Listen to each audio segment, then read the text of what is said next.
वंदे मातरम विद्यार्थी मित्रों, केम छो? मजामां? ओके, तो હવે આપણે કાર્બનિક સંયોજનોમાં બરાબર આગળ વધી ચૂક્યા છે। કાર્બનિક સંયોજનોનું નામકરણ આજથી આપણે શરૂ કરવાનું છે મિત્રો। મિત્રો કાર્બનિક સંયોજનોનું નામકરણ એવો ટોપિક છે, ખૂબ જ લાંબો છે અને જે આગળના 6-7 લેક્ચર સુધી કાર્બનિક સંયોજનોનું નામકરણ ચાલશે। ઘણા બધા નિયમો એની અંદર છે અને મિત્રો બધા જ નિયમો જે કંઈ આપણે શીખીશું એ ક્રમશઃ છે। આ ધ્યાન રાખજો, કાર્બનિક સંયોજનોનું નામકરણ કરવાની જે પદ્ધતિ આપણે શીખવાના છે એ ક્રમશઃ છે। ક્રમશઃ એટલે એવું થયું કે તમે જો કોઈ પણ વચ્ચેથી એક પણ લેક્ચર છૂટી ગયા કે વચ્ચેથી 5-10 મિનિટ કોઈ વિડીયો જોવાનું સ્કીપ કરી દીધું કે બીજા ધ્યાનમાં રહી ગયા, તો પછી મિત્રો આગળ તમે નામકરણ ભૂલી જજો, તમને નામકરણ આગળ આવડવાનું નથી, બરાબર? તો જે વિદ્યાર્થી મિત્રો આગળના હજુ 6-7 પીરિયડનું લગભગ કામ છે ત્યાર સુધી એક ધારું ધ્યાન આપશે અને જેટલું પણ તમને અહીંયા શીખવામાં આવે તેની બરાબર પ્રેક્ટિસ કરશે। માત્ર એકવાર નોટમાં લખી લીધું, લેસન કરી લીધું એટલે મને નામકરણ આવડી ગયું એવું નહીં થાય મિત્રો। અમે અહીંયા કદાચ સમયના અભાવે 2-4 ઉદાહરણ વધારે નહીં આપી શકીએ, પણ અમે જે કીધું છે એવા બીજા 2-3 ઉદાહરણો પછી બનાવીને એના જાતે નામ બનાવો, આવી બધી પ્રેક્ટિસ કરશો ત્યારે જઈને તમને નામકરણ આવડશે મિત્રો। નામકરણ ધીમે ધીમે સરળ નામકરણથી લઈને ધીમે ધીમે આપણે કોમ્પ્લેક્સ અને જટિલ નામકરણ તરફ આગળ વધીશું। પણ જે મિત્રો શરૂઆતમાં ધ્યાન નહીં આપે પછી ગમે એટલું ધ્યાન આપશે તો એને કોઈ ફાયદો થવાનો નથી। એટલે મિત્રો જેટલા પણ પીરિયડ નામકરણના ચાલે એ તમારે એક ધારું કન્ટિન્યુઅસ ધ્યાન આપ્યું હશે તો જ તમને આ કાર્બનિક સંયોજનોનું નામકરણ આવડશે। ઓકે મિત્રો, કાર્બનિક સંયોજનોનું નામકરણ કરવાની જરૂર શા માટે પડી? તો શરૂઆતમાં જ્યારે કાર્બનિક સંયોજન આપણે કીધું 200 વર્ષ જૂનું છે, એટલે શરૂઆતના 25-50 વર્ષ તો થોડા ઘણા કાર્બનિક સંયોજનો જાણીતા હતા અને એ કાર્બનિક સંયોજનોની તે સમય જૂની પદ્ધતિ એટલે કે સ્ત્રોત, જે સ્ત્રોતમાંથી તે પ્રાપ્ત થતા હોય કે ગુણધર્મોમાંથી એનો કોઈ ચોક્કસ ગુણધર્મ હોય, જાણીતો ગુણધર્મ હોય તો એના આધારે તે સંયોજનોને નામ આપી દેવાતા। પરંતુ સમય જતાં કાર્બનિક સંયોજનોની સંખ્યામાં તીવ્ર વધારો થવા માંડ્યો, ઘણા બધા સંયોજનો દિવસ રાત વધવા લાગ્યા અને વૈજ્ઞાનિકોને લાગ્યું કે હવે આ પ્રમાણે જો આપણે સામાન્ય જે પદ્ધતિ જે સ્ત્રોત કે ગુણધર્મ આધારિત પદ્ધતિનો ઉપયોગ કરીશું તો નામકરણ જે છે સારી રીતે નહીં થઈ શકે અને હવે મોટાભાગના સંયોજનો લેબોરેટરીમાં પણ બનવા માંડ્યા, લાખો સંયોજનોનું લેબોરેટરીમાં નિર્માણ થયું। એટલે એ બધા સંયોજનોને ઓળખવા, એ બધા સંયોજનોને ચોક્કસ નામ આપવા માટે એક સંસ્થા બનાવવામાં આવી, international union of pure and applied chemistry નામની એક સંસ્થાની રચના થઈ। કઈ મિત્રો? International union of pure and applied chemistry, જેને IUPAC સંસ્થા કહે છે। અને હવે આધુનિક નામકરણ પદ્ધતિમાં IUPAC સંસ્થા દ્વારા જે ક્રમશઃ નિયમો આપવામાં આવેલા છે તે પ્રમાણે આપણે સંયોજનોનું નામકરણ કરવાનું હોય છે। પણ મિત્રો IUPAC નામકરણ તો આપણે શીખીશું, એ મેઇન પાર્ટ છે, પણ તે છતાં પણ હજુ કેટલાક એવા સંયોજનો છે જે જૂની પદ્ધતિથી જેમના નામ જાણીતા છે એ આજે પણ ચોપડીમાં મોટે ભાગે કોઈ પણ જગ્યાએ વાંચતા કે બજારમાં તમે જશો ત્યારે પણ આજે પણ એના જૂના નામથી જ એને વધારે ઓળખવામાં આવે છે। કદાચ તમે IUPAC નામ લો તો એ સમયે કોઈ ન પણ ઓળખે, એટલે આપણા માટે જૂના નામ જાણવા, જૂની પદ્ધતિમાં કેટલાક નામ જાણીતા હતા એ પણ જાણવા જરૂરી છે। ઓકે, થોડોક પહેલા ઉદાહરણો જોઈ લઈએ તો સ્ત્રોત કે ગુણધર્મ આધારિત જે વર્ગીકરણ કરવામાં આવતું હતું એમાં એક છે સાઇટ્રિક એસિડ। થોડાક ઉદાહરણો છે, આવા તો ઘણા બધા સંયોજનો હોય તો સાઇટ્રિક એસિડ, અત્યારે આપણે લીંબુનો રસ જે કહીએ છીએ એનું નામ છે સાઇટ્રિક એસિડ, લીંબુ, નારંગી, મોસંબી, આ બધામાંથી આપણને સાઇટ્રિક એસિડ મળે। તો સાઇટ્રિક એસિડ જે છે સાઇટ્રસ ફળો કહેવાય, લીંબુ, નારંગી, મોસંબી આ બધા સાઇટ્રસ ફળો છે। તો એ ખાટા ફળો છે એમાંથી મળતા એસિડને નામ આપવામાં આવ્યું સાઇટ્રસ ફળોમાંથી મળતા એસિડને નામ આપવામાં આવ્યું સાઇટ્રિક એસિડ। ફોર્મિક એસિડ મિત્રો, ફોર્માઇકા એટલે કે લાલ કેળીના નિષેધન કરવાથી એમાંથી જે એસિડ મળે એને ફોર્મિક એસિડ તરીકે ઓળખવામાં આવે છે। એવી જ રીતે જે પ્રાણીજન્ય બટર છે, બટરમાંથી જે એસિડ છૂટો પડે એમાંથી બ્યુટેરિક એસિડ કહેવાય। એવી જ રીતે કેપ્રો એટલે કે બકરી માટે વપરાતો શબ્દ છે કેપ્રો, અને એની ચરબીમાંથી જે એસિડ છૂટો પડે એનું નામ આપવામાં આવ્યું કેપ્રોઇક એસિડ। તો આ રીતે આપણે ઘણા બધા આવા સંયોજનો જે સ્ત્રોત આધારિત એનું વર્ગીકરણ કરવામાં આવે, સ્ત્રોત આધારિત એનું નામકરણ કરવામાં આવ્યું। પછી બીજા એક બે ઉદાહરણ એવા લો કે જેના તમને ખબર કે ગુણધર્મ આધારિત પણ હતા, જેમ કે ગ્લાય શબ્દનો અર્થ થાય મીઠું, તો ગ્લાયકોલ જેની અંદર મીઠાશ હોય એવા શબ્દોની આગળ એવા સંયોજનોની આગળ ગ્લાય શબ્દ લગાવી દેવામાં આવ્યો છે, કે ગ્લાયકોલ ઇથિલિન ગ્લાયકોલ નામનું સંયોજન છે, ગ્લિસરીન છે. આ ગ્લિસરીન છે પણ મિત્રો જ્યારે એનો શબ્દ અંગ્રેજી આપણે એના જોઈશું ના તો એમાં ગ્લાય આગળ આવે છે, એ પણ સ્વાદે ખૂબ જ મીઠું હોય છે. તો ઘણા બધા શબ્દો ઘણા બધા સંયોજનો જે મીઠા હતા એને ગ્લાય શબ્દથી પણ નામની શરૂઆત કરવામાં આવી. ઓકે મિત્રો, આજે જે ફર્સ્ટ હું અત્યારે તમને જે પ્રથમ ભાર આપું છું કે ભાઈ હવે ઘણા એમ થાય કે આ સ્ત્રોત કે ગુણધર્મ આધારિત પદ્ધતિ તો જૂની થઈ ગઈ, આઈયુપીએસસી નિયમ પદ્ધતિ શીખવાનું. તો આઈયુપીએસસી નિયમ પદ્ધતિ નિયમ તો શીખવાના જ છે, પણ મેં હમણાં કીધું એમ હજુ પણ આ સ્ત્રોત કે ગુણધર્મ આધારિત અમુક નામ જે છે આજે પણ ખૂબ જ પ્રચલિત છે, અને આજે પણ તમારા જે ટેક્સ્ટ બુક છે એની અંદર કે પરીક્ષાની અંદર પ્રશ્ન પૂછવા માટે હજુ પણ આ જૂની નામકરણ પદ્ધતિમાં જે જાણીતા બનેલા સંયોજનો છે એ નામનો વારંવાર ઉપયોગ કરવામાં આવે છે. બરાબર, તો અહીંયા મેં કેટલાક એવા સંયોજનો લખ્યા છે કે જે વારંવાર પૂછાય છે, અને તેના આઈયુપીએસસી નામ આપવાને બદલે ચોપડીમાં ટેક્સ્ટ બુકમાં અન્ય કોઈ પણ રેફરન્સ બુકમાં કે પરીક્ષામાં એનું નામ તમને સામાન્ય રીતે સામાન્ય નામ જ આપેલું હશે, અને ત્યાં તમારે એને સામાન્ય નામથી નહીં ઓળખો, પહેલા તમને આઈયુપીએસસી નામ ખબર હોય અને સામાન્ય નામ નહીં ખબર હોય તો તમે પૂછવાઈ જશો. એટલે મિત્રો આઈયુપીએસસી નામ તો શીખીશું, પણ અહીંયા મેં જેટલા સંયોજનો આપ્યા છે એના જે સામાન્ય નામ છે એ તમારે બરાબર યાદ રાખી લેવાના છે. મેં હમણાં કીધું કોઈ પણ કામને તમારે ઢીલાસ મૂકવાની નથી. ઓર્ગેનિક કેમિસ્ટ્રી મેથ્સ એવું છે, મેથ્સ એટલે શું મિત્રો? પ્રેક્ટિસ. એક સૂત્રની અંદર લખાવે એટલે આપણે જાણીએ છીએ કે અવયવ વિસ્તરણ, આજે જે મિત્રોનું અવયવ વિસ્તરણ આવું પાકું હશે, મેથ્સ પાકું હશે. શા માટે પાકું હશે? શિક્ષક એકવાર શીખવાડ્યા પછી 5 વાર 10 વાર 15 વાર સૂત્ર લખી નાખે. નાના હતા ઘડીઓ એક શીખવાડે છે, ઘડીઓ ખાલી એકવાર જોવાથી કે એકવાર બોલવાથી કે એકવાર બહુ મોટે બોલી જવાથી આવડતું નથી. એ જ રીતે આ ઓર્ગેનિક કેમિસ્ટ્રી છે, અહીંયા જે અમે આપીએ છીએ એટલાને ઓછામાં ઓછા 2-5 વાર લખો. શરૂઆતમાં આ સામાન્ય નામ છે, આ સામાન્ય નામ છે એટલે એમાં નિયમોનો ઉપયોગ ઓછો થાય છે, એટલે આટલા નામ જે આપ્યા છે એને યાદ રાખવા પડે.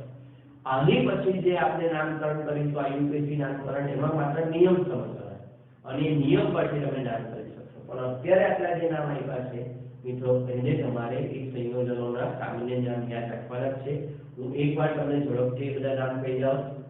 મિત્રો આજે પણ આપણે જે આલ્કેન સંયોજનોની શ્રેણી ભણીએ છીએ, બરાબર, methane, ethane, propane, butane, pentane, hexane, heptane, એમાં પ્રથમ 4 સભ્યો આઈયુપીએસસીમાં પણ પહેલો નિયમ છે, તમે એને પહેલો નિયમ પણ સમજી શકો કે પ્રથમ 4 સભ્યોના નામ આજે પણ જૂની પદ્ધતિ પ્રમાણે જ લેવામાં આવે છે. જૂની પદ્ધતિ આ મિથેન, ઇથેન, પ્રોપેન અને બ્યુટેન આજે પણ આઈયુપીએસસી પદ્ધતિમાં એ નામને બદલવામાં આવ્યા નથી. એના સામાન્ય નામ છે જે હવે આઈયુપીએસસી નામ તરીકે પણ ઓળખાય છે.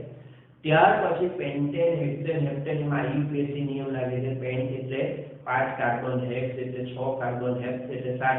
પણ આની અંદર મિથ એટલે 1 કાર્બન, ઇથ એટલે 2 કાર્બન એવું હોતું નથી. કાર્બન સંખ્યા દર્શાવનારા શબ્દ નથી. એટલે આ 4 જે છે એ નામ કેવા નામ છે?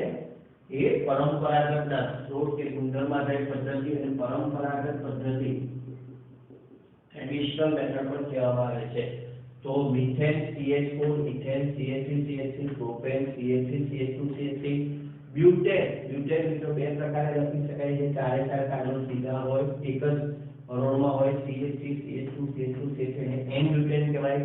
જો એમાંથી એક કાર્બનને આપણે નીચે લઈ લઈએ, બરાબર, તો એને આઇસોબ્યુટેન કહેવાય. એનું આ સંઘનિત સૂત્ર કરી નાખીએ, આ બેને ભેગા કરી નાખીએ તો સૂત્ર થઈ જાય CH3CH2CH3. આવું પણ આપેલું હોઈ શકે અને આઇસોબ્યુટેન કહેવાય. બરાબર, આઇસો નો શું અર્થ થાય, એન નો શું અર્થ થાય, એ બધું પણ હજુ આપણે ડિટેલમાં આગળ સમજીશું. ઓકે, નિયોપેન્ટેન મિત્રો, નિયો એટલે કાર્બનની સાથે 4 બાજુ કાર્બન જોડાયેલા હોય, બરાબર, અને કુલ કાર્બનની સંખ્યા 5 છે એટલે નિયોપેન્ટેન છે. બરાબર, CH3CH4. ત્યાર પછી મિથાઇલ આલ્કોહોલ, CH3OH, OH માટે આલ્કોહોલ શબ્દ જાણીતો છે. આ પરંપરાગત નામ છે આઈયુપીએસી નામની વાત પછી કરીશું. મિથાઇલ આલ્કોહોલ, 2 કાર્બન વાળો આલ્કોહોલ હોય તો ઇથાઇલ આલ્કોહોલ. મિત્રો સૌથી જાણીતા અને સૌથી વધારે ભૂલ કરવા વાળા મિત્રો જેની અંદર વિદ્યાર્થીઓ ખૂબ જ ભૂલ કરે છે એવા 2 સંયોજનોને ખાસ ધ્યાન રાખવાના. Formaldehyde HCHO, formic acid HCOH, formic acid HCOH. બરાબર મિત્રો, આ બેમાં ઘણા બધા વિદ્યાર્થી ભૂલ કરે છે, તો આ બેનું ખાસ નામ યાદ રાખો, ફોર્માલ્ડિહાઇડ, ફોર્મિક એસિડ. ઓકે, બહુ જાણીતા એવા સંયોજનો છે એસિટાલ્ડિહાઇડ CH3CHO, acetic acid CH3COH, acetone CH3COCH3. મિત્રો અહીંયાની ફોર્મ છે, ફોર્મનો અર્થ થાય છે એક કાર્બન, ફોર્મ એક કાર્બન, અને એસિડ નો અર્થ થાય છે 2 કાર્બન. આ ઇટાલિયન ફોર્મ એટલે એક કાર્બન, આલ્ડિહાઇડ એટલે CH, COH એટલે એસિડ, એની પરથી બનેલો છે ફોર્માલ્ડિહાઇડ, ફોર્મિક એસિડ. બરાબર, એવી રીતે 2 કાર્બન ધરાવતા જે સંયોજનો છે એના માટે એસિડ લાગુ પડે છે, એસિટાલ્ડિહાઇડ, એસિટિક એસિડ. પણ અહીંયા ઘણાને એમ થશે કે સર અહીંયા તો 1, 2 ને 3 કાર્બન છે. બરાબર, પણ અહીંયા એવું જોવા મળે છે કે જે CO સમૂહ છે, CO મુખ્ય સમૂહ છે, કીટોન સમૂહ છે, એની સાથે કેટલા આલ્કાઇલ સમૂહ જોડાયેલા છે? તો કે 2 જોડાયેલા, 2 આલ્કાઇલ સમૂહ જોડાયેલા છે. ઓકે, એની પાછળનું નામ પાડવામાં આવ્યું છે એસિટોન. બરાબર, અહીંયા આપણે જોઈએ તો CO જે છે એની સાથે 2 આલ્કાઇલ સમૂહ એટલે 2 શબ્દનો અહીંયા છે. કુલ કાર્બન 3 દેખાય છે, પણ આ રીતે ઘણીવાર એસિટોનના નામમાં ઘણાને ગૂંચવાડો થઈ જાય છે. એસિડ એટલે 2 કાર્બન, તો અહીંયા 3 કાર્બન કેમ છે? પણ CO સાથે 2 CH3 જોડાયેલા છે, એ પ્રમાણે આપણે એને સમજીશું. બરાબર, એ એસિટોન વારંવાર પૂછાય છે બધા. આગળ ક્લોરોફોર્મ, ખૂબ જ જાણીતું નામ છે મિત્રો. ક્લોરોફોર્મ વિશે આપણે ઘણું બધી પ્રક્રિયાઓમાં ક્લોરોફોર્મનો યુઝ કરીશું. કદાચ તમે ક્લોરોફોર્મ નામ સાંભળ્યું પણ હશે. વ્યક્તિને બેભાન કરવા માટે, ઓપરેશન દરમિયાન બેહોશ કરવા માટે ક્લોરોફોર્મનો ઉપયોગ થાય છે. આ ઉપરાંત આપણે ઘણા બધા પિક્ચરો જોઈએ છે તો અમુક વ્યક્તિને કિડનેપ કરવાનો હોય પહેલા મોઢા પર રૂમાલ મૂકી દેવામાં આવે તો એ રૂમાલની અંદર મિત્રો ક્લોરોફોર્મનો ઉપયોગ થયેલો હોય. નિશ્ચેતક કહેવાય છે, બેભાન કરી દે છે. તો CH3Cl નહીં, આ ધ્યાન રાખજો, CH3Cl નહીં, CHCl3 ને ક્લોરોફોર્મ કહેવામાં આવે છે. બરાબર, એવી રીતે Cl ની જગ્યાએ Br આવી જાય, CHBr બદલીને પૂછે તમને, એ બ્રોમોફોર્મ કહેવાય છે. અને Cl ની જગ્યાએ I આવી જાય, CHIC 12મા ધોરણમાં આયોડોફોર્મ, વેરી મોસ્ટ IMP ઘણા બધા પ્રશ્નો આયોડોફોર્મના આવશે. તો આયોડોફોર્મ એટલે CHIC, ક્લોરોફોર્મ બોલાવેલું છે CHCl. ક્લોરોફોર્મ બહુ ઓછું ઉપયોગી છે. ક્લોરોફોર્મ અને આયોડોફોર્મ બે બરાબર યાદ રહેવા જોઈએ. ઓકે મિત્રો, હવે થોડા એરોમેટિક સંયોજનોની વાત કરીએ. આ બધા એલિફેટિક સંયોજનો છે, હમણાં આપણે નામકરણ, વર્ગીકરણ, વૈજ્ઞાનિક અચક્રીય સંયોજનોની વાત કરીએ. ચક્રીય સંયોજનોમાં જાણીતા હોય એની જો આપણે વાત કરીએ તો મિત્રો બેન્ઝીન. બરાબર, C6H6, બેન્ઝીન આ રીતે પણ લખાય. ષટકોણ, એની અંદર 3 એક છોડીને એક ફાઇબર અથવા ગોળ રાઉન્ડ કરેલું હોય તો પણ એ બેન્ઝીન જ કહેવાય. મિત્રો આ બેન્ઝીન એનું પરંપરાગત નામ છે, જેને હવે IUPAC માં પણ એ નામને સ્વીકારી લેવામાં આવ્યું છે. બરાબર, પણ બેન્ઝીન એ કયું નામ છે? એનું સામાન્ય નામ છે. બરાબર, કેક્યુલે નામના સાયન્ટિસ્ટ એને આપેલું નામ છે ઓગસ્ટ કેક્યુલે, બેન્ઝીન. ત્યાર પછી બેન્ઝીનની ઉપર એક કાર્બન સાથે, બેન્ઝીનના કોઈ પણ એક કાર્બન સાથે એક CH3 જોડાયેલો હોય તો એને ટોલ્યુઇન તરીકે ઓળખવામાં આવે છે. ટોલુ નામના વૃક્ષના અર્થમાંથી મળી આવેલું એટલે એનું નામ પડી ગયેલું ટોલ્યુઇન. આ પણ વારંવાર વપરાતા સંયોજનો છે. બેન્ઝીન તો એના વિના તો તમને ચાલવાનું જ નથી. બરાબર, કોઈ દિવસ એવો નહીં જાય કે જ્યારે બેન્ઝીનનું નામ નહીં આવે. બેન્ઝીનની ઉપર CH3 હોય તો એનું સામાન્ય નામની વાત કરવું જોઈએ ટોલ્યુઇન. IUPAC નામની વાત તો આપણે પછી જ કરીશું મિત્રો. બેન્ઝીન એ સામાન્ય પણ નામ છે, તો હવે IUPAC પણ એ જ નામ સ્વીકાર્યું છે. એવી રીતે મિથેન થી બ્યુટેન પણ સામાન્ય નામ છે અને એના કોઈ IUPAC નામ નથી બનાવવામાં આવ્યા, એ જ IUPAC નામ તરીકે સ્વીકારાયા. એવી રીતે મિત્રો 12મા ધોરણમાં 2 સંયોજનો બહુ જાણીતા બનશે, એ છે બેન્ઝીનની ઉપર OCH3, એનિસોલ. 11માં જરૂર ઓછી પડશે, 12માં એની જરૂર પડશે એનિસોલ. અને બેન્ઝીનની ઉપર OCH2CH3 હોય તો એને ફેનિટોલ કહેવામાં આવે છે. પણ 11માં વધારે તમને કામ લાગે એવા સંયોજનોમાં બેન્ઝીનની ઉપર એનિલિન, આ બેન્ઝીન ઉપર NH2 હોય તો એને એનિલિન કહેવાય, બેન્ઝીન ઉપર CH હોય તો એને બેન્ઝાઇલ્ડિહાઇડ કહેવાય, બેન્ઝાઇલ્ડિહાઇડ કહેવાય, બેન્ઝીન ઉપર COH હોય તો બેન્ઝોઇક એસિડ કહેવાય. હજુ મને એક યાદ આવી રહ્યું છે મિત્રો, જે બહુ જાણીતું સંયોજન છે અને બહુ વારંવાર આવે છે પ્રશ્નોમાં, એ છે CH2Cl, benzyl chloride. Benzyl chloride. તો મિત્રો જેમ આપણે કોઈ અંગ્રેજી પાઠની શરૂઆત કરીએ અને એમાં શરૂઆતમાં થોડા સ્પેલિંગ આવે, એ સ્પેલિંગ જો આપણને બરાબર આવડી જાય, ઉચ્ચાર બરાબર આવડી જાય, તેના અર્થ બરાબર આવડી જાય તો પાઠ પછી આપણને આવડી જ જાય છે. એવી જ રીતે ઓર્ગેનિક કેમિસ્ટ્રી જે આપણે શરૂ કરવું છે એમાં વારંવાર સૌથી વધુ ઉપયોગી આ સંયોજનો છે.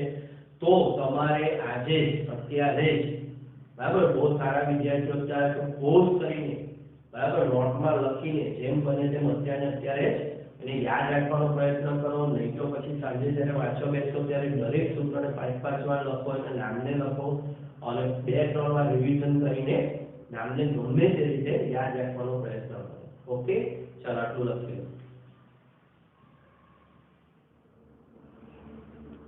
ઓકે મિત્રો, તો હવે આપણે પરંપરાગત નામકરણ પદ્ધતિને થોડોક અભ્યાસ કર્યા પછી કાર્બનિક સંયોજનોનું આયુપીએસી નામકરણની શરૂઆત કરીએ. મિત્રો, આયુપીએસી નામકરણ ખૂબ જ મોટો લાંબો ટોપિક છે અને ખૂબ જ ઇમ્પોર્ટન્ટ ટોપિક છે. એમ કહે કે આયુપીએસી નામકરણ વગર ઓર્ગેનિક કેમિસ્ટ્રી શીખવું શક્ય નથી. એટલે ભગવાન શ્રી ગણેશનું નામ લઈને આપણે શરૂઆત કરીએ શીખવાની. શ્રી ગણેશાય નમઃ. અને મિત્રો આગળ કીધું એ પ્રમાણે કન્ટિન્યુઅસ ટોપિક છે, કન્ટિન્યુઅસ તમારું ધ્યાન હોવું જોઈએ, બરાબર, તો જ તમને આવડશે. ઓકે મિત્રો, ચાલો આયુપીએસી નામકરણની શરૂઆત કરીએ. તો સંયોજનોનું નામકરણ કેવી રીતે કરવામાં આવે છે, પહેલાં એક ઉદાહરણ લઈએ કે એક સંયોજન ધારો કે આ પ્રકારનું આપ્યું છે તો એના કેટલા ભાગ હોય, બરાબર, એ ભાગને આપણે સમજીએ અને પછી એ ભાગને એક માળખું આપ્યું છે, એ માળખામાં કેવી રીતે એના નામકરણ કરવું તે આપણે સમજીએ મિત્રો. તો અહીંયા તમે જુઓ છો CH3, CH, CH3, CH2, CH, Br, CH, OH, CH3. તો મિત્રો આ જે કાર્બન અને હાઇડ્રોજનની બનેલી હાઇડ્રોકાર્બન શૃંખલા છે, કાર્બન અને હાઇડ્રોજનની બનેલી હાઇડ્રોકાર્બન શૃંખલા, એને આપણે કહીશું જનક શૃંખલા. શું કહીશું મિત્રો? જનક શૃંખલા. હવે આગળ બધી જગ્યાએ આપણે એનું નામ આપીશું જનક શૃંખલા. ઓકે, હવે એ જનક શૃંખલા જે હાઇડ્રોકાર્બન એટલે માત્ર કાર્બન અને હાઇડ્રોજન એની અંદર રહેલા છે, એની સાથે સાઈડમાં જોડાયેલા ઉપર કે નીચે જોડાયેલા જે ઘટકો છે, જેમ કે કાર્બન ધરાવતી નાની નાની શૃંખલાઓ, કાર્બનની બનેલી નાની નાની શૃંખલાઓ જેને આલ્કાઇલ શાખા કહેવાય. શેની બનેલી હોય? કાર્બનની નાની શાખા કાર્બન ધરાવતી હોય તો એને આલ્કાઇલ શાખા તરીકે ઓળખવામાં આવે. પછી અમુક હશે જેને વિસ્થાપક. મિત્રો, વિસ્થાપક એટલે શું એ બધું આપણે આગળ શીખીશું, પણ અત્યારે અમુક વિસ્થાપકો જોડાયેલા હોય. તેમજ આ મુખ્ય શૃંખલાના કાર્બન સાથે જનક શૃંખલાના કાર્બન સાથે ક્રિયાશીલ સમૂહો પણ જોડાયેલા હોય. ક્રિયાશીલ સમૂહ કોને કહેવાય, વિસ્થાપક કોને કહેવાય, બે વચ્ચે શું તફાવત છે, એ બધું આપણે સમય જતાં આગળ શીખીશું. અત્યારે આપણે એમ કહેવા માંગીએ છીએ કે કાર્બનિક સંયોજનોમાં એક જનક શૃંખલા હોય છે, એક જનક શૃંખલા સાથે કાર્બન ધરાવતી નાની નાની શૃંખલાઓ જોડાયેલી હોઈ શકે જેને આલ્કાઇલ શૃંખલા કહેવાય, અથવા આ ઉપરાંત તેની સાથે કેટલાક વિસ્થાપકો જોડાયેલા હોઈ શકે અને કેટલાક ક્રિયાશીલ સમૂહો પણ જોડાયેલા હોઈ શકે, બરાબર. તો આ થઈ ગયું કાર્બનિક સંયોજનનું સામાન્ય સ્ટ્રક્ચર. હવે આ કાર્બનિક સંયોજનોનું નામકરણ કેવી રીતે કરવું? તો એના માટે છે જનક શૃંખલાના નામને યોગ્યપૂર્વક અને પ્રત્યય લગાવીને સંયોજનનું આયુપીએસી નામકરણ મેળવી શકાય છે. આયુપીએસી નામ મેળવી શકાય છે. એટલે મિત્રો સૌપ્રથમ જનક શૃંખલાના નામને ઓળખવાનું છે. સૌપ્રથમ કામ શું કરવાનું છે? જનક શૃંખલાના નામને ઓળખવાનું છે. ત્યાર પછી યોગ્યપૂર્વક, પૂર્વક એટલે આગળ લાગે, પૂર્વક નામની આગળ લાગે અને પ્રત્યય નામની પાછળ લાગે. તો જે જનક શૃંખલાનું નામ છે એની આગળ કેટલાક શબ્દો લખવાના છે અને જનક શૃંખલાના નામની પાછળ કેટલાક શબ્દો લખવાના છે. આગળ જે શબ્દ લખીશું એને પૂર્વગ કહીશું, જનક શૃંખલાના નામ પછી જે શબ્દ લગાડીશું એને પ્રત્યય કહીશું, અને આખું નામ પૂરું કરીશું એને આપણે કહીશું આઈયુપીએસી નામ. ઓકે મિત્રો, તો હવે આપણે વર્ગીકરણમાં જોયું કે આપણી પાસે કાર્બનિક સંયોજનોના મુખ્ય બે વર્ગ છે, અચક્રીય સંયોજનો અને ચક્રીય સંયોજનો. તો સૌ પ્રથમ આપણે અચક્રીય સંયોજનોનું નામકરણ શરૂ કરીશું. બરાબર, તો અચક્રીય સંયોજનો માટેનું આઈયુપીએસી માળખું, મિત્રો અત્યારે આ જે માળખું છે ટેક્સ્ટબુકમાં આપેલું નથી. બરાબર, પણ આ જે માળખું છે એ વેરી મોસ્ટ ઇમ્પોર્ટન્ટ છે. ખરેખર બધા નામકરણ આ માળખા પ્રમાણે જ થાય છે. જો આપણે આ માળખાને સમજી લઈએ તો બધા નામ આપણા માટે એકદમ સહેલા થઈ જાય. બરાબર, એટલે અત્યારે મેં જે આ માળખું લખ્યું છે એ માળખાને આપણે પહેલા સમજી લઈએ. બરાબર, હું તમને એકવાર સમજાવી દઉં, પછી તમે આ માળખાને બરાબર લખી લેજો. ઓકે મિત્રો, હવે આ જે માળખું તમને દેખાઈ રહ્યું છે એ માળખાની શરૂઆત વચ્ચેથી થાય. સમજો, શરૂઆત જે છે એ વચ્ચેથી થાય, મૂળ શબ્દથી થાય. કે ભાઈ સૌ પ્રથમ જનક શૃંખલાને ઓળખવાનું છે, અને જનક શૃંખલાનો મૂળ શબ્દ, એને જનક શૃંખલાનું જે નામ હશે એને આપણે કહીશું મૂળ શબ્દ, વર્ડ રૂટ એને કહેવામાં આવે. તો સૌ પ્રથમ પહેલી શરૂઆત આપણે મૂળ શબ્દ જનક શૃંખલા જે છે એની અંદર કેટલા કાર્બન રહેલા છે એને અનુરૂપ અહીંયા કોઈ શબ્દ લખીશું. કયો શબ્દ લખવો એ પછી હું વાત કરીશ. સૌ પ્રથમ તો મૂળ શબ્દ લખીશું. ત્યાર પછી મિત્રો એની પાછળ પ્રત્યય એક અને પ્રત્યય બે, પ્રત્યય એક અને પ્રત્યય બે પસંદ કરીશું. પ્રત્યય એક કોના માટે? તો પ્રત્યય એક આપણે જાણીએ છીએ આલ્કેન, આલ્કીન, આલ્કાઇન, આ ત્રણ પ્રકારના સંયોજનો હોય. બરાબર, તો આપણે પહેલા એ ઓળખવાનું છે કે આપેલું સંયોજન આલ્કેન છે, આલ્કીન છે કે આલ્કાઇન છે. જો આપેલા સંયોજનમાં બધા જ કાર્બન સિંગલ બંધથી જ જોડાયેલા હોય, બરાબર, હાઇડ્રોકાર્બન સંયોજન હોય ને બધા જ કાર્બન સિંગલ બંધથી જોડાયેલા હોય તો એન પ્રત્યયની પસંદગી કરીશું. બરાબર, એવી જ રીતે જો ઓછામાં ઓછો કોઈ એક જગ્યાએ એક જ દ્વિબંધ હોય તો પ્રત્યય એકની પસંદગી ઇન કરીશું. મિત્રો આને વિસ્તારપૂર્વક પછી સમજીએ તો આ રીતે પ્રત્યય એક લાગે છે. એવી રીતે કોઈ ક્રિયાશીલ સમૂહ જોડાયેલો હોય તો પ્રત્યય બે લાગે છે. એના માટે શું બોલવું, એને કહેવાય છે પ્રત્યય બે. એવી જ રીતે એની આગળ આપણે લગાડવાનો હોય છે પૂર્વર્ગ એક, જે આવી આલ્કાઇલ શૃંખલા છે કે વિસ્થાપકો છે, અથવા આવા એક કરતાં વધારે ક્રિયાશીલ સમૂહ જોડાયેલા હોય, તો કોઈ એક એમાં જે મુખ્ય ક્રિયાશીલ સમૂહ હોય એનો પ્રત્યય લાગે, અને બાકીના જે બધા ગૌણ ક્રિયાશીલ સમૂહ હોય એ બધાના પૂર્વર્ગ લાગે. મિત્રો પ્રત્યય એક અને પ્રત્યય બે ફિક્સ છે, પછી કોઈ પ્રત્યય આવતા નથી. પ્રત્યય 3, પ્રત્યય 4 એવું હોતું નથી. પણ પૂર્વગ એક, પૂર્વગ બે, અહીંયા ડોટેડ લાઈન કરેલી છે. આ જે ડોટેડ લાઈન છે એને તમારે ધ્યાન રાખવાનું છે. પૂર્વગ એ તો ઘણા જેટલા આપણા આવા ક્રિયાશીલ સમૂહ, વધારાના ક્રિયાશીલ સમૂહ, આલ્કાઇલ શાખાઓ, વિસ્થાપક જેટલા પણ જોડાયેલા હોય એ બધાને આપણે શું લગાડવા પડે? પૂર્વક. એટલે પૂર્વક એક, પૂર્વક બે, પૂર્વક 3 બધાના નામ લખવા પડે. તો પૂર્વકમાં શું લખાય? આવી જે આલ્કાઇલ કાર્બનની બનેલી શાખાઓ છે એ આલ્કાઇલ સમૂહ, આવા વિસ્થાપકો છે એ, અથવા તો ક્રિયાશીલ સમૂહ એક કરતાં વધારે ક્રિયાશીલ સમૂહ હશે તો મુખ્ય ક્રિયાશીલ સમૂહનો પ્રત્યય લાગશે. પણ એના સિવાયના જે વધારાના ગૌણ ક્રિયાશીલ સમૂહ હશે એના શું લાગશે મિત્રો? પૂર્વર્ગ લાગશે. ઓકે, તો આ થોડુંક સ્ટ્રક્ચર સમજ્યા. હવે દરેકને 1 by 1 આપણે સમજીએ. તો સૌ પ્રથમ ફરી પાછા શરૂઆત કરી, મૂળ શબ્દમાં શું લખવું? તો મૂળ શબ્દની અંદર કાર્બન સંખ્યાને અનુરૂપ આલ્ક શબ્દની પસંદગી કરવી. બરાબર, કાર્બન સંખ્યા આપણે કહીએ ને આલ્કેન, આલ્કીન, મિથેન. તો મીઠ, આલ્કેન,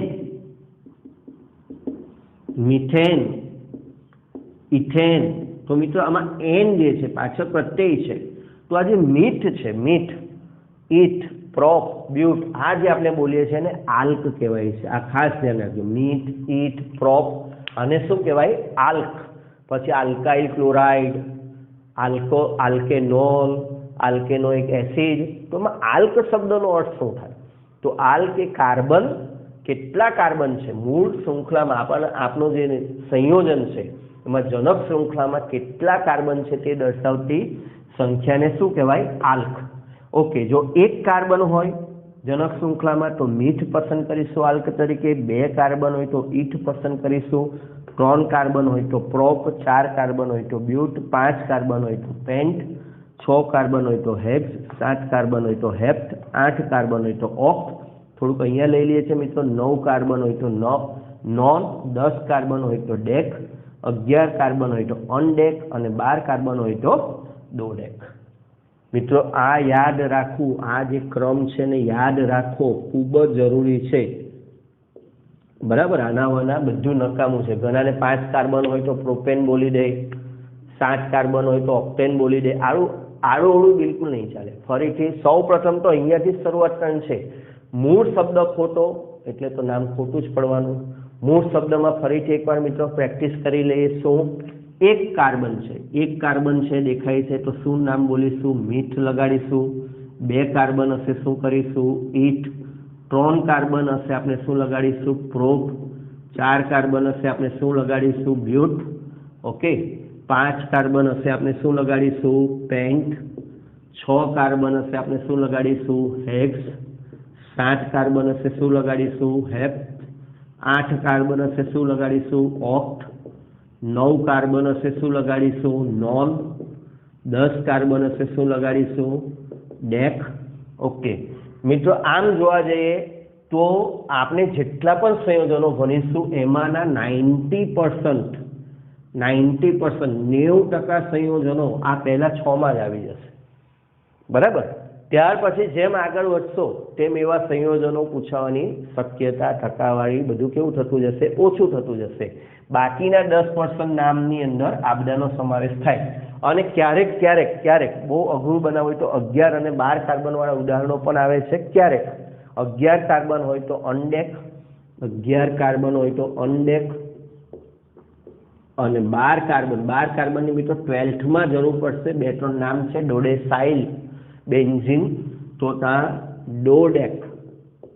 બસ, આનાથી આગળ જવાની જરૂર નથી મિત્રો. આનાથી આગળ ઘણી બધી બુકોમાં કદાચ તમને વધારાનું આપેલું હશે આ તે, પણ એની જરૂર નથી. ઓકે, આપણી એનસીઆરટી જે બુક છે એની અંદર 2 વધારાના આપ્યા છે એટલે આપણે એને લઈ લઈએ. C20 આપેલું છે તો એને આઇકોસેન, કંઈ નહીં મિત્રો એને રવા દે. હું પછી એને હજુ જરાક આગળ સરળ શૃંખલાવાળા આલ્કેનના નામકરણમાં એને હું લઈશ. પહેલાં તો અત્યારે મૂળ શબ્દ તમને યાદ રહી જવો જોઈએ. પોઝ કરી દો અને આ નામને બરાબર મોઢે કરી નાખો મિત્રો. ફરીથી પોઝ કરી દો અને બરાબર 2, 4, 5 વાળા નામને મોઢે કરી જાઓ. ઓકે, ચાલો પોઝ કરી દો.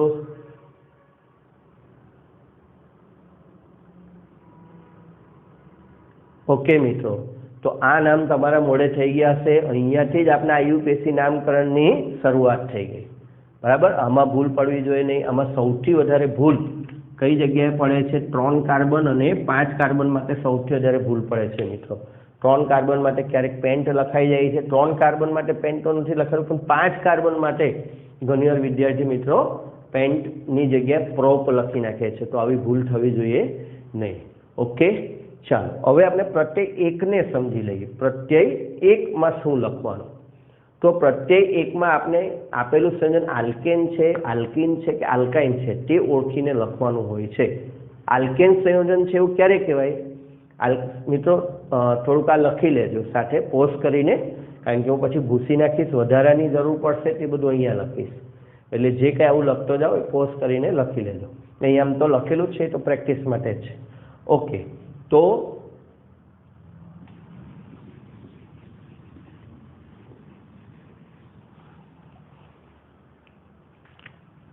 બધા જ કાર્બન એક બંધથી જોડાયેલા હોય તો એને એન પ્રત્યય લાગે. કોઈ પણ જગ્યાએ દ્વિબંધ ન હોય, કાર્બન વચ્ચે ત્રિબંધ ન હોય, જનક શૃંખલાની વાત છે મિત્રો, જનક શૃંખલામાં, તો એને કયો પ્રત્યય લાગે? એન પ્રત્યય લાગે. બરાબર, એક દ્વિબંધ જોવા મળે, એક દ્વિબંધ, ઘણા બધા કાર્બન હોય પણ તમને એક દ્વિબંધ જોવા મળે, સી ડબલ બોન્ડ સી કોઈ પણ એક જગ્યાએ જોવા મળે, તો તમારે પ્રત્યય પસંદ કરવાનો છે, ઇન પ્રત્યય પસંદ કરવાનો છે. કયો? ઇન. એવી રીતે એક ત્રિબંધ જોવા મળે, ત્રિબંધ જોવા મળે તો તમારે પ્રત્યય પસંદ કરવાનો છે આઈન. કયો પ્રત્યય પસંદ કરવાનો છે મિત્રો? આઈન. એકની વાત છે, યાદ રાખજો, એક કરતાં વધારે હોય તો પાછું બદલાઈ જાય. એવી જ રીતે 2 વાર દ્વિબંધ જોવા મળે, બરાબર. દાખલા તરીકે એક ઉદાહરણ આપું કે ભાઈ CH3 CH double bond CH CH double bond CH CH3 આવી કોઈ જનક શૃંખલા જોવા મળે તો અહીંયા કેટલી વાર ડબલ બોન્ડ થઈ ગયો? 2 વાર ડબલ બોન્ડ થઈ ગયો. હવે 2 વાર ડબલ બોન્ડ થઈ જાય તો તમારે ત્યાં પ્રત્યય પસંદ કરવાનો છે ડાઇન. મિત્રો અહીંયા બહુ ધ્યાન રાખવાનું છે, ડાઇન અને ડાઇન. અને 2 વાર ત્રિબંધ દેખાઈ જાય, બરાબર. 2 વાર ત્રિબંધ, આના માટે તમારે પ્રત્યયની હું ખાલી વાત કરું છું અત્યારે, ડાઇન પસંદ કરવાનો છે.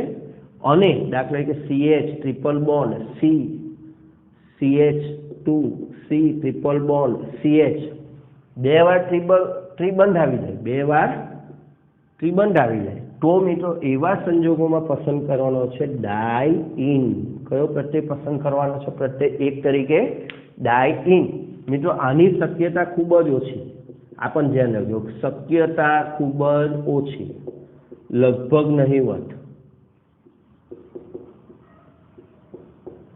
આવતું જ નથી. પણ આ વારંવાર, મોસ્ટ, IMP, બરાબર. દ્વિબંધવાળા સંયોજનોના નામ તમારે લખવાના આગળ જતા આવશે. તો આ ડાઇન પસંદ કરવું.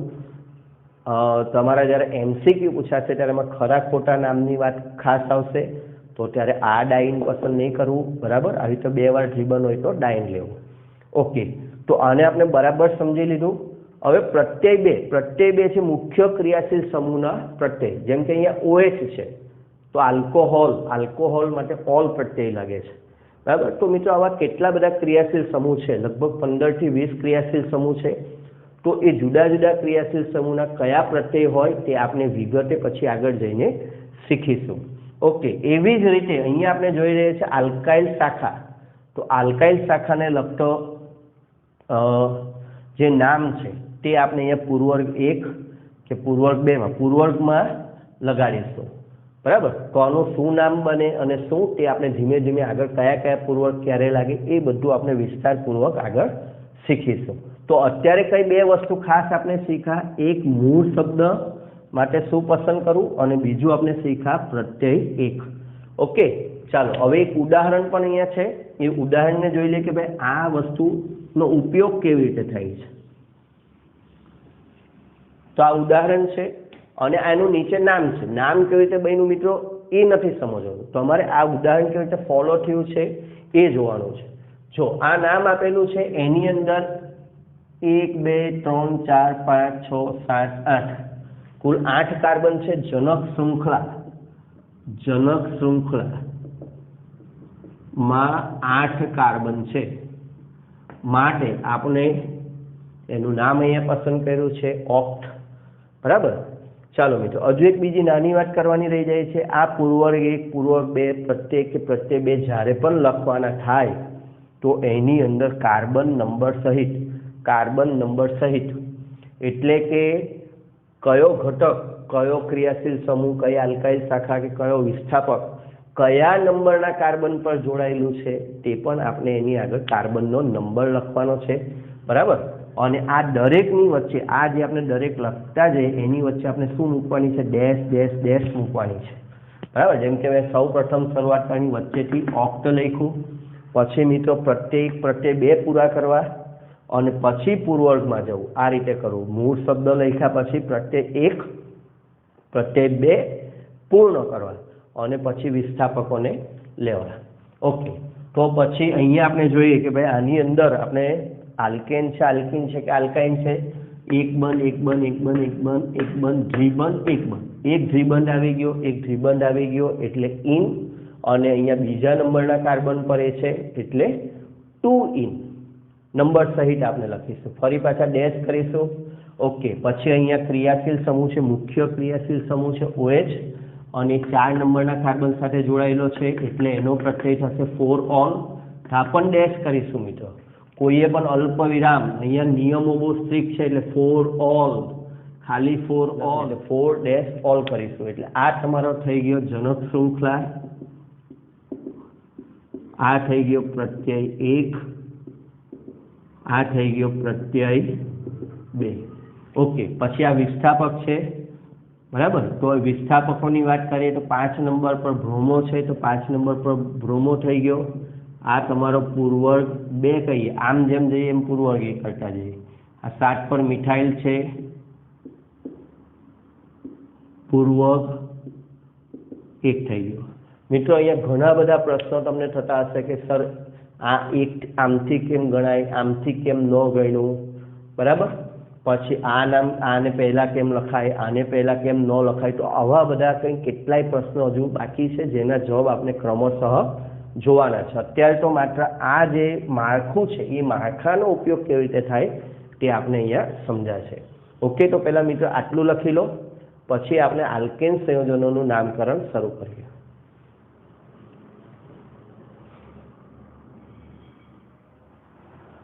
તો મિત્રો આગળ શરૂ કરીએ પહેલાં એક બીજી નાની અમથી બાબત ધ્યાનમાં લઈ લઈએ. આ જે પૂર્વક લખેલું છે એ ચોપડીમાં ઘણી જગ્યાએ પૂર્વક લખેલું છે, પૂર્વર્ગ લખેલું છે, પૂર્વર્ગ લખેલું છે. મિત્રો બધું જ લખેલું છે એટલે મોટે ભાગે જોડણી જોતા આ જોડણીનો વધારે ઉપયોગ થયેલો છે પૂર્વક, એટલે હું અત્યારે એનો યુઝ કરું છું. પણ પૂર્વક કોઈ વાર મારથી પણ લખાઈ જાય, પૂર્વર્ગ, પૂર્વર્ગ, આ બધાને આપણે સરખું જ સમજીશું. ઓકે, ચાલો હવે આપણે શરૂ કરીએ આલ્કેન સંયોજનોનું નામકરણ. સૌપ્રથમ મિત્રો આલ્કેન સંયોજનોનું નામકરણ શરૂ કરવું છે. આલ્કેન સંયોજનો પણ 2 પ્રકારના છે, સરળ શૃંખલાવાળા આલ્કેન સંયોજનો અને શાખિત શૃંખલાવાળા આલ્કેન સંયોજનો, બરાબર. એમાંથી પણ આપણે શરૂઆત કરીએ સરળ શૃંખલાવાળા આલ્કેન સંયોજનો, જે સૌથી ઇઝીમાં ઇઝી નામ છે સરળ શૃંખલાવાળા આલ્કેન સંયોજનો. ઓકે, તો સરળ શૃંખલાવાળા આલ્કેન સંયોજનોમાં આપણે પહેલા આપણને આપેલું છે CH4. તો આપણે કેવી રીતે નામ કરીશું મિત્રો? કેટલા? હવે આને આપણે મૂળ શબ્દ છે મીઠ. ઓકે, મીઠ, અને એનો આ છે જનક શૃંખલા ડેશ પ્રત્યય 1. તો મીઠ N is equal to IUPAC નામ. ઇઝી જ છે મિત્રો. મિથેન, તમે ઘણીવાર મિથેન બોલી ચૂક્યા છે, આપણે ઘણીવાર મિથેન પર નામ કઈ રીતે બને, નિયમ શું છે એ નિયમ આપણે અહીંયા સમજીએ કે ભાઈ આ રીતે આ નામ બન્યું છે. ઓકે, CH3 અથવા C2H6, બરાબર મિત્રો, ગમે તે રીતે આવી શકે. CH3 C2H6.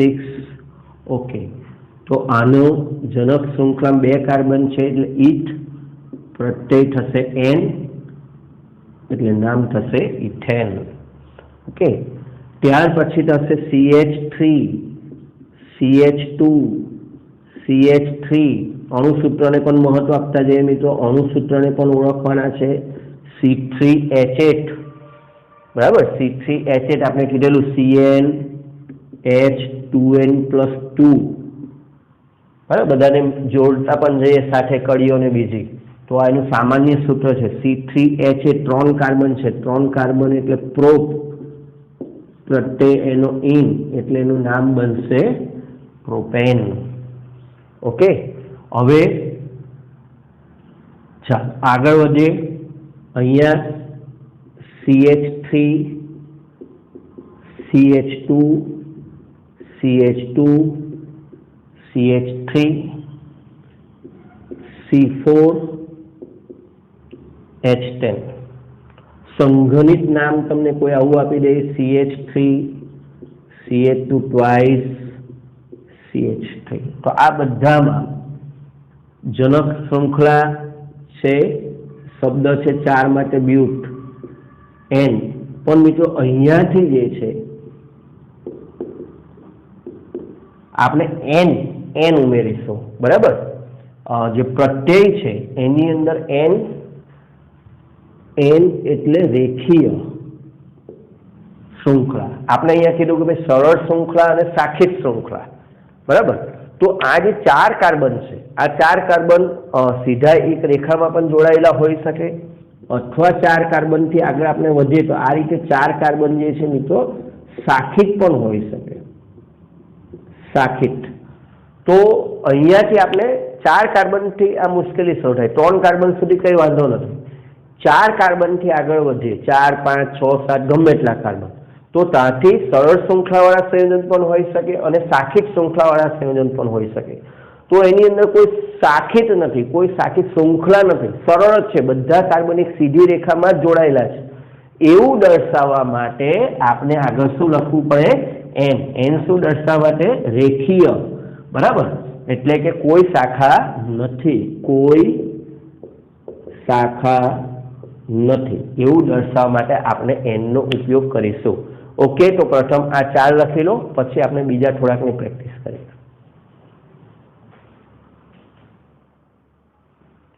ઓકે મિત્રો, ચાલો તો બીજા થોડાક ઉદાહરણ શીખીએ.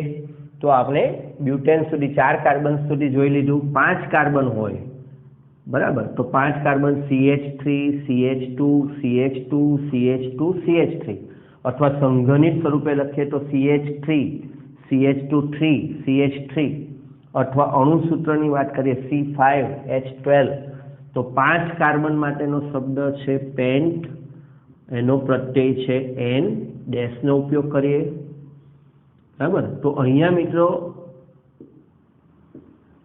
જો કોઈ નંબર ન આપવાનો હોય,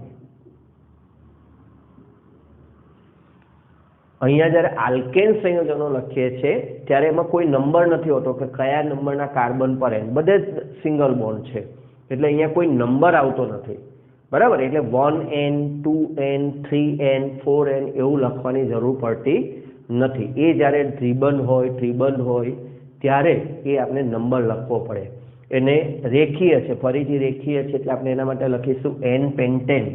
okay, CH3 CH2 CH2 CH2, હજુ એક બાકી છે CH2 CH3, એટલે કુલ 6 કાર્બન છે. 6 કાર્બન માટે આપણે લખીશું હેક્સ. N 2 ને જોડી દઈએ, ઓકે, પ્લસ કરી દઈએ, અહીંયા 2 ને ભેગા કરી દેવાના છે, એટલે આપણે લખીએ છીએ એના માટે, સોરી મિત્રો, જો અહીંયા N લખવાનું રહી જાય છે તો એ ચાલતું નથી. N હેક્સેન. ખાલી હેક્સેન લખીશું તો ખબર નહીં પડે કે રેખીય છે કે શાખીય છે, પણ N લખી દીધું. N એટલે નોર્મલ, N એટલે એનો અર્થ થાય છે નોર્મલ, બરાબર. આપણે N તો કીધું, પણ N એટલે નોર્મલ, રેખીય.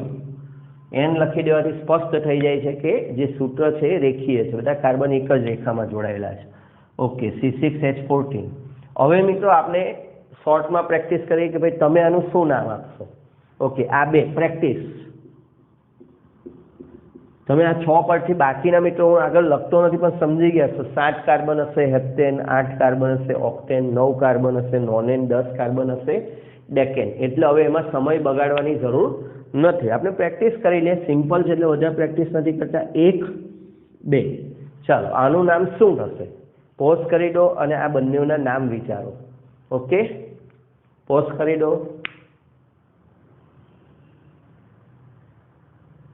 ઓકે મિત્રો, લખી લીધા નામ. ચાલો, શું થશે? કુલ કાર્બનની સંખ્યા કેટલી છે? અહીંયા વચ્ચે 7 છે.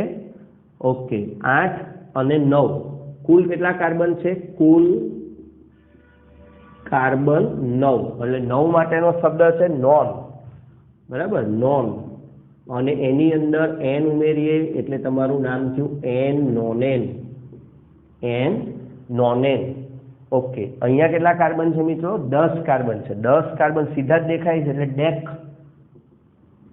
વત્તા એની અંદર N ઉમેરીએ એટલે નામ થશે N ડેકેન. ઓકે મિત્રો, ઘણીવાર તમને ખાલી હેક્સેન, નોનેન, ડેકેન લખેલું હોય તો આપણે શું કરવું? ખાલી હેક્સેન લખેલું, ઘણીવાર એવું થઈ જશે કે ભાઈ ખાલી હેક્સેન, તો પણ મિત્રો N જો કંઈ જ નહીં લખેલું હોય તો આપણે N સમજી લઈશું, બરાબર. એટલે N હેક્સેન, કોઈ વાર ખાલી લખ્યું છે હેક્સેન, બરાબર. દરેક વખતે ઘણીવાર એવું થાય છે કે N ને ઇગ્નોર કરવામાં આવે છે અને N નથી લખવામાં આવતો. જેમ કે તમે ચોપડીમાં કોષ્ટકમાં જોઈશો તો સીધું જ આવશે butane, pentane, hexane, heptane. N નથી લખ્યા, ખરેખર મૂળ નિયમ પ્રમાણે n લખવું જરૂરી છે રેખીય માટે, પણ નથી લખ્યા કંઈ વાંધો નહીં, નથી લખ્યા તો રેખીય કે શાખીય એમાંથી આપણે માની લઈશું કે જ્યારે ન લખવામાં આવે n તો રેખીય જ હશે, બરાબર. જ્યારે ન લખવામાં આવે n અને કોઈ લખીને આપી દે હેપ્ટેન તો એવા સંજોગોમાં આપણે એને શું માની લઈશું કે રેખીય જ હશે. ઓકે મિત્રો, લખી લો આટલું.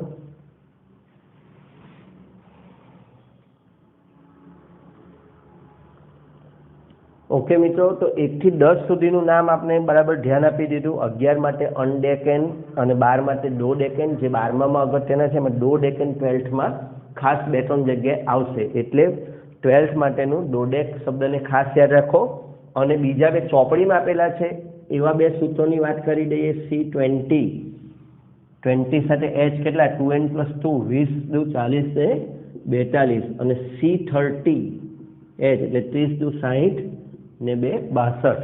તો મિત્રો ટેક્સ્ટ બુકમાં નામ આપેલા છે એટલે આપણે નામ આના ખાસ શીખવા જ જોઈએ. ટેક્સ્ટ બુકમાં એક વસ્તુ, કોઈ વસ્તુની ટેક્સ્ટ બુકની ઇગ્નોર કરવી નહીં, કારણ કે ટેક્સ્ટ બુકમાંથી જી નીટ કોઈ બી એક્ઝામ હોય મિત્રો એની અંદર 80 to 90% ટેક્સ્ટ બુકને રિલેટેડ વસ્તુ પૂછાય, અને ઘણીવાર આપણે ટેક્સ્ટ બુકને અંડર એસ્ટિમેટ કરીએ તો એમાં કોઈ ખૂણે ખાચરે આપેલી વસ્તુ પૂછાઈ જાય. તો C20H42નું નામ છે આઇકોસેન, જેને યાદ રાખીશું. C20H43નું નામ છે આઇકોસેન, C30H62નું નામ છે ટ્રાઇકોન્ટેન.